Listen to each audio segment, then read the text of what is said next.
തിരുവനന്തപുരം നെയ്യാറ്റിങ്കര ഉച്ചക്കടയിൽ മഴയെ തുടർന്ന് മതിൽ ഇടിഞ്ഞ് വീണ് വൃദ്ധ മരിച്ചു. ഉച്ചക്കട സ്വദേശി സരോജിനിയാണ് മരിച്ചത്. അമൽ തേനമ്പറമ്പിൽ ചേരുന്നുണ്ട്. അമൽ, കനത്ത മഴ കഴിഞ്ഞ ദിവസങ്ങളിൽ രാത്രിയിലടക്കം നിന്നിരുന്നു. മഴ മുന്നറിയിപ്പുമുണ്ട്. എന്താണ് ഈ ദുരന്തവുമായി ബന്ധപ്പെട്ട വിവരങ്ങൾ? പ്രജീഷ, തലസ്ഥാനത്ത് ഇന്നലെ വൈകുന്നേരം മുതൽ ഇടവിട്ട് ശക്തമായ മഴ പെയ്യുന്നുണ്ട്. തിരുവനന്തപുരത്തിന്റെ മലയോര മേഖലകളിലാണ് ശക്തമായ മഴയുള്ളത്. തിരുവനന്തപുരത്ത് മാത്രമല്ല, തെക്കൻ ജില്ലകളിലെല്ലാം തന്നെ ഇത്തരത്തിൽ പരക്കെ മഴ പെയ്യുന്നു. ആ മഴയെ തുടർന്നുണ്ടായ പ്രശ്നത്തിലാണ് ഈ മതിലിടിഞ്ഞ് ഇപ്പോൾ ഒരു ആൾ മരണപ്പെട്ടിരിക്കുന്നത്. 72 വയസ്സുള്ള സരോജിനി എന്ന് പറയുന്ന ഉച്ചക്കടയിലുള്ള ആളാണ് മരണപ്പെട്ടത്. ഈ മതിലിടിഞ്ഞ് വീഴുകയായിരുന്നു. വീടിനോട് തന്നെ ചേർന്നിരിക്കുന്ന മതിലാണ് മഴയത്ത് കുതിർന്ന് ഇടിഞ്ഞ് താഴേക്ക് വീണത്. ഇവരെ ആശുപത്രിയിലേക്ക് മൃതദേഹം മാറ്റിയിട്ടുണ്ട്.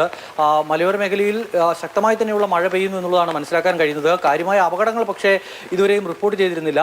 മഴ പെയ്യുന്നു, പിന്നീട് ശക്തമായ മഴയുണ്ടെങ്കിലും കുറച്ചു സമയം നിന്നതിന് ശേഷം മഴ നിൽക്കുന്നു. അങ്ങനെ ഇടവിട്ട് മഴ പെയ്യുന്ന ഒരു സാഹചര്യമായിരുന്നു തലസ്ഥാനത്തടക്കം ഉണ്ടായിരുന്നത്. പക്ഷേ ഇപ്പോൾ ഒരു അപകടത്തിന്റെ വാർത്ത കൂടി വരികയാണ്.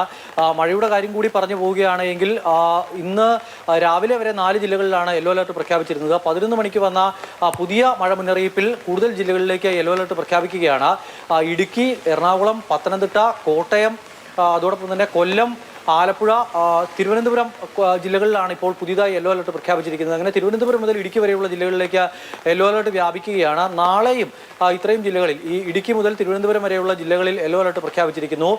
26-ാം തീയതി വരെ ശക്തമായ മഴയുണ്ടാകുമെന്നുള്ളതാണ് ഇപ്പോൾ വന്നിരിക്കുന്ന മുന്നറിയിപ്പ്. ഒരു ന്യൂനമർദ്ദം കൂടി രൂപപ്പെടുന്നുണ്ട്. അതിന്റെ പശ്ചാത്തലത്തിലാണ് ഇത്തരത്തിൽ ശക്തമായ മഴയുണ്ടാകുന്നത്. മലയോര മേഖലയിൽ ഉള്ളവരടക്കം ജാഗ്രത പാലിക്കണമെന്നൊരു നിർദ്ദേശമുണ്ട്. കാറ്റ് വീശാനുള്ള സാധ്യതയുണ്ട്. അതോടൊപ്പം തന്നെ തുലാവർഷ മഴയാണ്. അതിനാൽ തന്നെ ഇടിവെട്ടാനുള്ള മുന്നറിയിപ്പ് കൂടി കണക്കിലെടുത്തുകൊണ്ടുള്ള ജാഗ്രത ഉണ്ടാകണം എന്നുള്ളതാണ് ഇപ്പോൾ ലഭിച്ചിരിക്കുന്ന നിർദ്ദേശം. ശരി, അമൽ തേനമ്പറമ്പിലാണ് വിവരങ്ങൾ. തിരുവനന്തപുരം നെയ്യാറ്റിങ്കര ഉച്ചക്കടയിൽ മഴയെ തുടർന്ന് മതിലിടിഞ്ഞ് വീണ് വൃദ്ധയ്ക്ക് ദാരുണാന്ത്യമെന്നാണ് അറിയാൻ കഴിയുന്നത്.